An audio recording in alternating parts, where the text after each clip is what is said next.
سورہ مریم آیت نمبر 26۔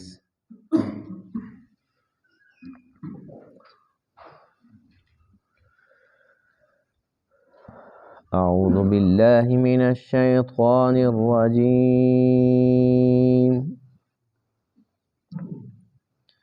بسم اللہ الرحمن الرحیم۔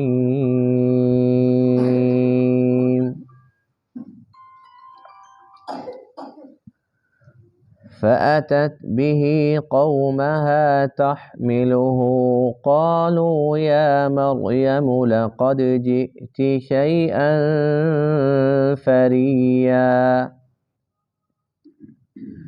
يا أخت هارون ما كان أبوك امرأ سوء وما كانت أمك بغيا فأشارت إليه قالوا كيف نكلم من كان في المهد صبيا قال إني عبد الله آتاني الكتاب وجعلني نبيا وجعلني مباركا أينما كنت وأوصاني بالصلاة والزكاة ما دمت حيا وبرا بوالدتي ولم يجعلني جبارا شقيا والسلام علي يوم ولدت ويوم أموت ويوم أبعث حيا صدق اللہ العظیم۔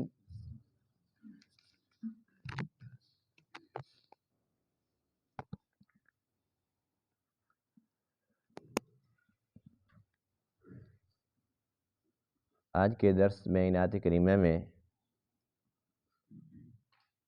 حضرت مریم اور ان کے بیٹے پاکیزہ بیٹے حضرت عیسیٰ علیہ السلام کا ذکر خیر ہے۔ جب اللہ تعالیٰ نے اپنی قدرت کاملہ سے عیسیٰ علیہ السلام کو بغیر باپ کے صرف ماں مریم سے پیدا فرمایا تو حضرت مریم اس بات پر پریشان تھی کہ میں لوگوں کو کس طریقے سے مطمئن کر پاؤں گی۔ ظاہر سی بات ہے کہ یہ بہت بڑا امر تھا، کوئی معمولی بات تو نہیں تھی۔ آپ تو سب کچھ سمجھتی تھی کہ یہ اللہ تعالیٰ کی قدرت ہے، اس لیے کہ اللہ تعالیٰ کی قدرت کی بے شمار نشانیاں اپنی آنکھوں سے دیکھ چکی تھی۔ فرشتے کا ظاہر ہونا، پھر فرشتے کے ساتھ ہم کلام ہونا، اور بغیر موسم کے اللہ کی جانب سے پھل عطا ہونا۔ خود تو ساری کی ساری بات سمجھ رہی تھی، پریشانی یہ تھی کہ لوگوں کو میں کس طریقے سے مطمئن کروں، اور پھر اپنے خاندان کی بھی بڑی فکر تھی، اس لیے کہ یہ گھرانہ بہت ہی پاک گھرانہ تھا، نبیوں کا گھرانہ تھا۔ آپ بہت زیادہ اس بات سے ڈر رہی تھی ایسا نہ ہو کہ میری وجہ سے میرے باپ کا نام بدنام ہو، میری ماں کا نام بدنام ہو، میرے ننہال ددیال جو کہ سارے کے سارے نبی گزرے ہیں، آپ نبیوں کی اولاد ہیں۔ اس پریشانی کے عالم کے اندر آپ اس بچے کو لے کر چاروں ناچار اپنی قوم کے سامنے لے آئی۔ جیسے ہی لوگوں نے بچے کو دیکھا تو فوراً وہی الزام جس کا آپ کو ڈر اور خدشہ تھا، کہنے لگے اے مریم یہ کیا آپ نے؟ یہ تو آپ نے بہت ہی عجیب کام کر دیا، آپ کا تو نکاح نہیں ہوا، آپ کی شادی نہیں ہوئی، بچہ کہاں سے آ گیا؟ اور فوراً یہ بھی کہہ دیا کہ تیرا باپ تو بہت اچھا تھا، تیری ماں بھی بہت نیک تھی، ماں باپ اتنے اچھے اور تو نے یہ کام کرنا تھا۔ بس یہ باتیں سننا، اب دیکھو ہم نے یہ باتیں پڑھ لی اور سن لی، لیکن اس وقت حضرت مریم کے دل پر جو بیتی ہوگی اس کیفیت کو الفاظ کے اندر بیان کرنا ناممکن ہے۔ آپ نے کس طریقے سے برداشت کیا ہوگا۔ آج ہمارے یہاں معاملہ یہ کہ چھوٹی سی بات اگر ہمارے مزاج کے خلاف ہو جائے تو بس کیا ہوتا ہے، جس فلاں کو ہارٹ اٹیک ہو گیا۔ وہاں کوئی مرد بھی ہوتا اس قسم کی بات سنتا جو کہ پاک دامن مرد ہوتا تو اسے بھی ہارٹ اٹیک ہو سکتا تھا، لیکن یہ تو پھر عورت تھی، اور پھر بڑی عمر کی عورت بھی نہیں تھی۔ عمر کل کتنی ہے؟ 13 یا 15 سال۔ اس عمر کے اندر اتنا بڑا حوصلہ کیسے آ گیا؟ اللہ کی قدرت پر کامل ایمان اور یقین تھا۔ اور دوسری بات یہ کہ یہ عام گھرانہ نہیں تھا، اسے معلوم تھا کہ جب اللہ کی قدرت کی نشانی ہے تو اللہ تعالیٰ نے خود ہی مجھے سرخرو فرمانا ہے۔ بس جب لوگوں کی باتیں بہت زیادہ بڑھ گئی تو آپ نے اپنے بچے کی طرف اشارہ کیا۔ جب بچے کی طرف اشارہ کیا تو وہ لوگ اور زیادہ مشتعل ہو گئے۔ اچھا اب ہم بے وقوف ہیں، تو بتانا بچہ کہاں سے آیا؟ بچہ بولنے والا ہے، بچے تو نہ سمجھ ہے۔ اب ہم بچے سے پوچھیں کہ تو کیسے پیدا ہو گیا، تیرا باپ کون ہے؟ بس جب یہ باتیں کرنے لگے تو اس بچے نے فوراً کہا انی عبد اللہ، میں اللہ کا بندہ ہوں۔ بچہ بول پڑا اور سب سے پہلی بات جو منہ سے نکالی ہے انی عبد اللہ، میں اللہ کا بندہ ہوں۔ اور اس کے بعد تو پھر بچے نے وہ باتیں کی کہ سارے کے سارے سن کر دنگ رہ گئے، اور بے ساختہ پھر وہ بول اٹھے کہ واقعی مریم تو پاک ہے۔ مان گئے کہ یہ بچہ عام بچہ نہیں ہے، یہ اللہ کی قدرت کی نشانی ہے۔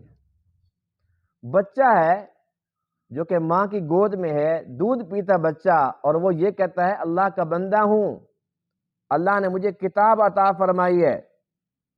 کون سی کتاب تھی؟ انجیل۔ اور اللہ نے مجھے نبی بنایا ہے، اللہ نے مجھے بابرکت بنایا ہے، اللہ نے مجھے حکم دیا ہے نماز کا، زکوٰۃ کا، اللہ نے مجھے حکم دیا ہے کہ میں اپنی ماں کے ساتھ نیکی کروں،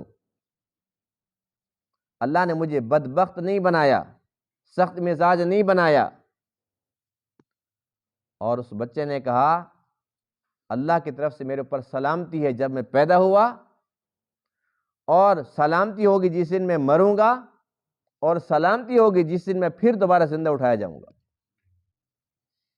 یہ ساری کی ساری باتیں سننے کے بعد کوئی بھی ایسا شخص نہیں تھا جس کے دل کے اندر کوئی ذرہ برابر بھی بدگمانی بچی ہو۔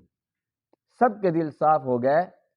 معاملہ ہی ایسا تھا، اس لیے کہ وہ سب کے سب اللہ کی قدرت کی نشانی کو آنکھوں سے دیکھ رہے تھے کہ جب بچہ بول سکتا ہے، آج تک ہم نے نہیں دیکھا کہ دودھ پیتا بچہ بولتا ہو، اور پھر عام بولنا بھی تو نہیں ہے نا، وہ یہ کہتا ہے کہ میں نبی ہوں، صاحب کتاب ہوں، صاحب شریعت ہوں۔ ایسی باتیں بچہ کیسے کہہ سکتا ہے؟ جب بچہ بول سکتا ہے تو پھر یہ بات بھی ہم مان لیتے ہیں کہ بغیر باپ کے اللہ کی قدرت سے پیدا ہوا ہے۔ اسی بات کا تذکرہ ہے فَأَتَتْ بِهِ قَوْمَهَا، پس حضرت مریم لائی اس بچے کو اپنی قوم کے پاس، تحملہ، اس کو اٹھا رہی تھی، گود میں لیا ہوا تھا۔ جیسے ہی لوگوں نے دیکھا قالو، وہ کہنے لگے یا مریم، اے مریم، لقد جئت شیئا فریا، البتہ تحقیق تو لائی ہے اوپری چیز۔ یہ بات ہماری سمجھ میں نہیں آتی کہ تو بچہ کس طریقے سے لے کے آ گئی۔ یا اخت ہارون، اے ہارون کی بہن۔ اب یہاں پر اس کے بھائی کا تذکرہ کیا چونکہ وہ بھی بڑا نیک تھا۔ اے ہارون کی بہن، ما کان ابوک امرأ سوء، تیرا باپ تو ایسا نہیں تھا، تیرا باپ تو برا انسان نہیں تھا۔ وما کانت امک بغیہ، اور نہ ہی تیری ماں بدکار تھی، یعنی کہ ماں باپ تو بہت اچھے تھے، تو نے یہ کیسا کام کر دیا؟ فاشارت الیہ، بس حضرت مریم نے اشارہ کیا اس بچے کی طرف، قالو، تو وہ کہنے لگے کیف نکلم، ہم کیسے کلام کریں، من کان فی المہد، اس سے جو ماں کی گود میں ہے، صبیہ، اور بچہ ہے، ہم بچے سے بات کریں؟ قالا، وہ بچہ کہنے لگا انی عبد اللہ، بے شک میں اللہ کا بندہ ہوں، آتانی الکتاب، اس اللہ نے مجھے کتاب عطا فرمائی، وجعلنی نبیا، اور مجھے نبی بنایا، وجعلنی مبارکن، اور مجھے بابرکت بنایا، اینما کنت، میں جہاں بھی ہوں، وأوصانی، اور مجھے حکم دیا، تاکیدی حکم دیا، بالصلاۃ، نماز کا، والزکاۃ، اور زکوٰۃ کا، ما دمت حیا، جب تک میں زندہ رہوں، وبرا بوالدتی، اور مجھے حکم دیا اپنی والدہ کے ساتھ نیکی کرنے کا، ولم یجعلنی جبارا، اور نہیں بنایا مجھے سخت مزاج، شقیہ، بدبخت، والسلام علیہ، اور سلام ہو مجھ پر، یوم ولدت، جس دن میں پیدا ہوا، ویوم اموت، اور جس دن میں مروں گا، ویوم ابعث حیا، اور جس دن پھر دوبارہ زندہ اٹھایا جاؤں گا۔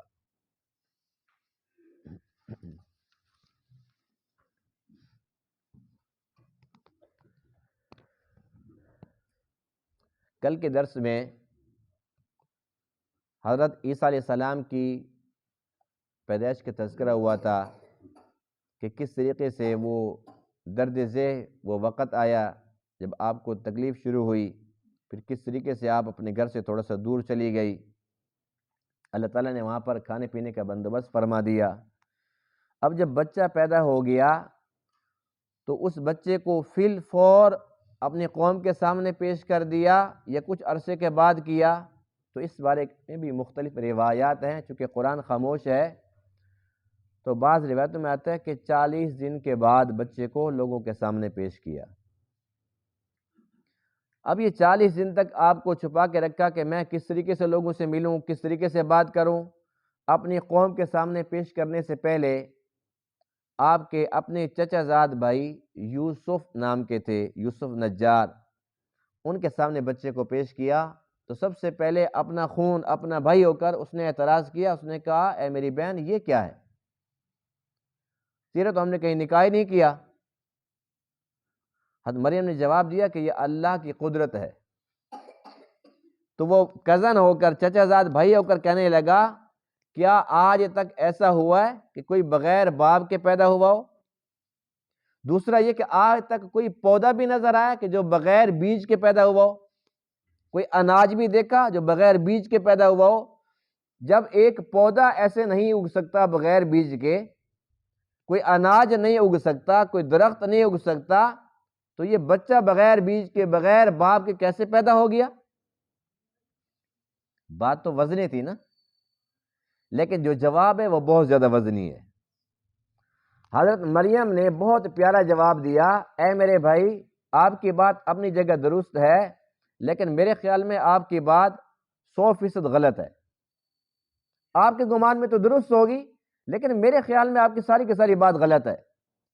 آپ کا یہ کہنا کیا کبھی ایسا ہوا کہ بغیر باپ کے کوئی بچہ پیدا ہوا ہو؟ تو آدم کا باپ دکھاؤ، پہلا انسان ہی بغیر باپ کے ہوا، نہ ماں ہے نہ باپ ہے، اب وہ لاجواب ہوگی۔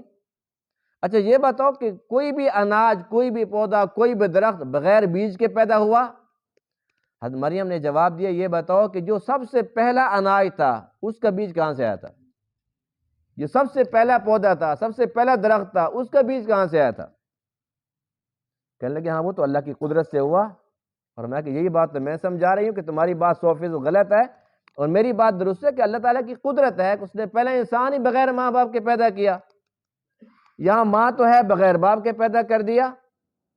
اب یوسف کہنے لگے ہاں تمہاری بات درست ہے، میں اسے اتفاق کرتا ہوں۔ یعنی کہ پہلے بندے کا سوال بھی بہت بڑا تھا، لیکن جواب ایسا زبردست تھا کہ اس کو لاجواب کر دیا، اور پہلے بندے نے بات مان لی، یعنی کہ ابتدائی کے اندر کامیابی مل گئی۔ آپ کو تھوڑا حوصلہ بھی ہو گیا، اس کے بعد پھر اس بچے کو اٹھایا اور لوگوں کے پاس لے کر آئی. جب لوگوں نے دیکھا تو آپ کو پتہ ہے پھر لوگوں کا کام کیا ہوتا ہے؟ باتیں بنانا. لوگوں کو تو چھوٹی سی بات ملنی چاہیے، اس کو اتنا بڑا کر دیتے ہیں. یہاں تو بات ہی بہت بڑی تھی. لوگوں نے فوراً کہا اے مریم یہ کیا ہم دیکھ رہے ہیں، تیرا باپ کون تھا، تیری ماں کون تھی، تو یہ بھول گئی ہے. یعنی کہ فوراً ماں باپ کے اوپر اٹیک ہو گیا. تو اس واقعے سے ہمیں کیا سبق ملتا ہے کہ ہم کوئی ایسا کام نہ کریں جس کی وجہ سے ہمارے ماں باپ پر انگلی اٹھے. آج بھی یہی ہوتا ہے نا. اگر کوئی بندہ غلط کام کرتا ہے تو لوگ کیا کہتے ہیں؟ بھی اس کے ماں باپ نے نا اس کو تمیز نہیں سکھائی، اس کے ماں باپ نے اس کو اچھی کوئی اس کی تربیت نہیں کی. یعنی کہ فوراً جو ہے نا الزام کس پہ جاتا ہے؟ ماں باپ پہ جاتا ہے. تو ہمیں کوئی بھی ایسا کام نہیں کرنا چاہیے کہ ہم کریں برا کام اور انگلی اٹھے ہمارے ماں باپ کے اوپر. اور یہاں پر جو ماں باپ ہے نا وہ کہ عام ماں باپ نہیں تھے. حضرت مریم کے جو والد محترم تھے حضرت عمران، جن کے نام پر سورہ آل عمران ہے، یہ عمران اگرچہ نبی نہیں تھے لیکن بیت المقدس کے امام مسجد تھے. وہاں کے بہت بڑا رتبہ تھا ان کا. آج بھی دیکھیے نا کہ جو اللہ کے گھر کے اندر امام ہے اور بالخصوص حرمین کے جو امام ہیں ان کی کتنی بڑی شان ہے. ہر بندہ ان کا احترام کرتا ہے، ان سے محبت کرتا ہے. حالانکہ دیکھو کوئی بھی مسجد ہے وہ اللہ کا گھر ہے، لیکن حرمین بالخصوص بھی حرم شریف کا امام ہے. سبحان اللہ، کتنے نصیب والا ہے.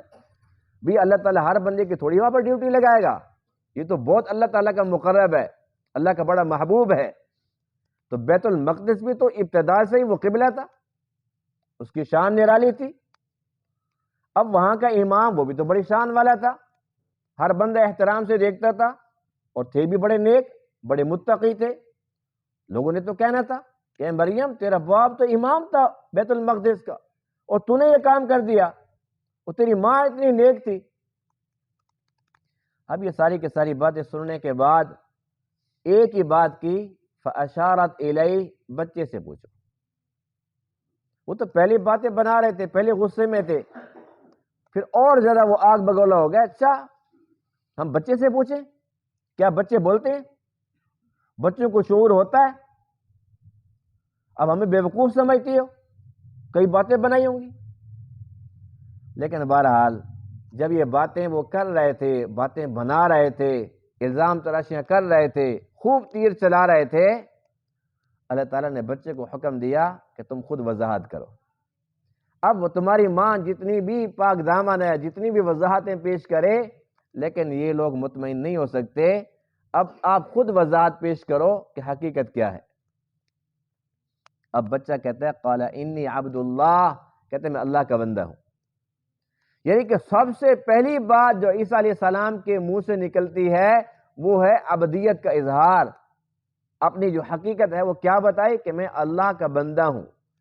پھر دوسرے درجے میں کہا اللہ نے مجھے کتاب دی، اللہ نے مجھے نبی بنایا. یعنی کہ نبی یہ بعد میں، پہلے عبد ہیں، اللہ کے بندے ہیں. کاش کہ یہود و نصارہ اس بات کو سمجھ جاتے، کاش کہ وہ سمجھ جاتے. جب اللہ تعالیٰ نے اپنی قدرت کی نشانی کے طور پر بغیر باپ کے عیسیٰ علیہ السلام کو پیدا فرمایا تو دو گروہ ہو گئے. ایک تو یہودی جو کہنے لگے کہ نعوذ باللہ نعوذ باللہ، یہ تو حلال کے بھی نہیں ہے، باپ ہی نہیں ہے، یہ کیسے ہو سکتا ہے. اور جو عیسائی تھے وہ کہنے لگے ہاں یہ تو اللہ کا خود بیٹا ہے. ایک طرف اتنے برے لوگ تھے جنہوں نے آپ کی اس طریقے سے توہین کی، دوسروں نے اتنی شان بلند کی کہ براہ راست اللہ کا بیٹا ہی بنا دیا. اگر یہ دونوں گروہ عیسیٰ علیہ السلام کے پہلے بول جو آپ نے منہ سے نکالا تھا اگر اس پر تھوڑی سی توجہ دے دیتے تو ان کا عقیدہ خراب نہ ہوتا. آپ نے فرمایا کہ میں اللہ کا بندہ ہوں. یہ آپ کی شان ہے، یہ آپ کی تعریف ہے کہ اللہ کا بیٹا نہیں ہوں، اس کا بندہ ہوں، اس کا غلام ہوں. اب یہ بات کی اللہ نے مجھے کتاب دی، مجھے نبی بنایا. صرف دو نبی ایسے ہیں، عیسیٰ علیہ السلام اور یحییٰ علیہ السلام، جنہیں اللہ نے بچپن کے اندر ہی نبوت عطا فرما دی تھی. اس کے علاوہ باقی جتنے بھی نبی ہیں سب کو 40 سال کی عمر کے بعد نبوت بھی ملی اور اجازت ملی کہ اب آپ اس کا اعلان کرو۔ اب یہ بچہ ہے، دودھ پیتا بچہ ہے، اور وہ یہ کہہ رہا ہے کہ اللہ نے مجھے نبی بنا دیے۔ وہ یہ بات درست تھی، اس لیے کہ بچہ خود بول سکتا ہے، اللہ کے حکم سے بول رہا تھا، اللہ نے حکم دیا کہ بولو، بتاؤ کہ میں عام بچہ نہیں ہوں، میں نبی ہوں، اور عام نبی نہیں ہوں، صاحب کتاب ہوں۔ اللہ نے میرے اوپر کتاب نازل فرمانی ہے، اور میں بابرکت ہوں، اور میں خوش بخت ہوں۔ اللہ نے مجھے حکم دیا ہے نماز کا اور زکوٰۃ کا۔ نماز اور زکوٰۃ کا جہاں بھی قرآن مقدس میں حکم ملتا ہے دونوں کا اکٹھے ملتا ہے، اس لیے کہ ایک جانی عبادت ہے، ایک مالی عبادت، اور نماز یہ اللہ کا حکم ہے، یعنی کہ اس میں اللہ کے حقوق ہیں، حکم تو دونوں اللہ تعالیٰ کے ہیں، نماز بھی زکوٰۃ بھی، یعنی کہ اس کا تعلق حقوق اللہ سے ہے نماز کا، اور زکوٰۃ کا حقوق العباد سے ہے۔ یعنی اللہ نے بار بار دونوں حکم اکٹھے دے کر ہمیں یہ سبق دے دیا کہ کامیابی کے لیے ضروری ہے حقوق اللہ اور حقوق العباد دونوں کی ادائیگی ہو 100%۔ جو بندہ صرف نمازوں پہ لگا ہوا ہے، لمبی لمبی تسبیحات اور لمبے لمبے سجدے، نماز کا بہت اہتمام کرتا ہے، خشوع خضوع سے پڑھتا ہے، لیکن چار آنے کسی کے مل جائیں تو وہ ڈکار بھی نہیں لیتا، بس صرف اللہ کے حق پہ لگا ہوا ہے، تو یہ کامیاب نہیں ہے۔ اور ایک بندہ ایسا ہے جو کہتے ہیں جی بس اللہ کے مخلوق کی خدمت کرنی ہے، کسی کو ستانا نہیں ہے، لیکن اللہ کے سامنے سجدہ بھی نہیں کرنا، یہ بھی ناکام ہے۔ کامیاب وہی ہے جو اللہ کے حقوق بھی ادا کرے اور اللہ کے مخلوق کے حقوق بھی ادا کرے۔ عیسیٰ علیہ السلام کو جو یہ حکم ملتا ہے نماز اور زکوٰۃ کا، تو اس کے اندر بھی امت کے لیے تعلیم ہے، ورنہ عیسیٰ علیہ السلام تو وہ ہستی ہیں کہ پوری زندگی ان پر زکوٰۃ فرض ہی نہیں ہوئی۔ جب زکوٰۃ فرض ہی نہیں ہوئی، اللہ تعالیٰ اس کو زکوٰۃ کا حکم کیسے دے سکتا ہے؟ سب نبیوں میں سب سے زیادہ زاہد، زہد کس کو کہتے ہیں؟ دنیا سے بے رغبتی۔ آپ زاہد تھے، یعنی کہ دنیا سے بالکل بے رغبتی، دنیا کی چیزیں آپ کے پاس تھی ہی نہیں، آپ کی جو کل کائنات تھی، کل جمع پونجی تھی، ایک پیالہ اور ایک آپ کے پاس تکیہ تھا، بس یہ آپ کی دنیا تھی۔ اسے اندازہ لگا لو، کیا ان دو چیزوں کے ہوتے ہوئے ان پر زکوٰۃ کا بھی فرض ہو سکتی تھی؟ یعنی کہ ایک درہم ایک دینار بھی نہیں رکھتے تھے، بس یہ دو چیزیں آپ کے پاس تھی، اور فرماتے تھے کہ بس یہ تکیہ ہے آرام کرنے کے لیے، جب سونا ہوتا ہے تو اس پر سو جاتا ہوں، اور یہ پیالہ ہے کہ اسی کے ساتھ پانی بھر کے اس سے وضو بھی کر لیتا ہوں، اسی کے ساتھ پانی پی بھی لیتا ہوں، بس یہ دو چیزیں ہیں جو بہت ضروری ہیں۔ پھر ایک دن جا رہے تھے، ایک بندے کو دیکھا کہ وہ سویا ہوا ہے، اور اس کے پاس تکیہ نہیں ہے، بازو کا اس نے تکیہ بنایا ہوا ہے، تو آپ نے فرمایا کہ استغفر اللہ، میں نے اتنی دنیا زائد اٹھائی ہوئی ہے، فوراً تکیہ بھی صدقہ کر دیا۔ فرمایا کہ اس کے بغیر بھی تو بندہ سو سکتا ہے، میں نے تو دیکھا نہیں ہے، اتنی دنیا لے کر پھر رہا تھا، باقی کیا بچ گیا؟ ایک پیالہ۔ پھر ایک دن جا رہے تھے تو دریا کے کنارے پر دیکھا کہ ایک بندہ وہاں وضو کر رہا ہے، وہ وہیں سے پانی لیتا ہے، چلو بھرتا ہے، کلی کر لیتا ہے۔ فرمایا کہ اچھا، میں تو سمجھتا تھا کہ پیالے کے بغیر گزارا نہیں ہے، یہ اتنی دنیا پھر میں زائد لے کے پھر رہا ہوں، پیالہ بھی صدقہ کر دی۔ یعنی کہ آپ کے پاس کچھ تھا ہی نہیں، دنیا کی کوئی بھی چیز آپ نے اپنے پاس نہیں رکھی، آپ اتنے زاہد تھے۔ تو اس لیے جو حکم ہے اگرچہ ظاہراً تو عیسیٰ علیہ السلام کے لیے ہے، لیکن حقیقتاً یہ تمام ایمان والوں کے لیے ہے، اور اللہ نے جتنے بھی پیغمبروں کے واقعات اس امت کو سنائے سمجھائے، اس میں سبق یہی ہے کہ تم خیال رکھنا۔ تو یہ ہمارے لیے ہے کہ ہم نماز کا بھی اہتمام کریں، اور اللہ نے جس کو مالدار بنایا اسے چاہیے کہ مال کا حق بھی ادا کرے، زکوٰۃ کی شکل میں، قربانی کی شکل میں، خیرات کی شکل میں، فطرہ کی شکل میں، یعنی کہ جو مال کا حق ہے وہ ضرور ادا کرے۔ وَبَرًّا بِوَالِدَتِي، اور ساتھ یہ بھی بتایا کہ اللہ نے مجھے حکم دیا کہ اپنی والدہ کے ساتھ اپنی والدہ کے ساتھ میں نیکی کروں. یہاں پر والدین نہیں کہا، بوالدتی، ظاہر سی بات ہے کہ والدین تو تھے نہیں، اس لیے والدہ کا تذکرہ کیا. اس لیے ہم تو اللہ کا شکر پہلے ہی مانتے ہیں، کاش کہ یہ یہود و نصارہ بھی مان لیتے کہ عیسیٰ علیہ السلام اللہ کے بندے ہیں. اب دیکھیے کہ عیسیٰ علیہ السلام بچے ہیں اور بول رہے ہیں.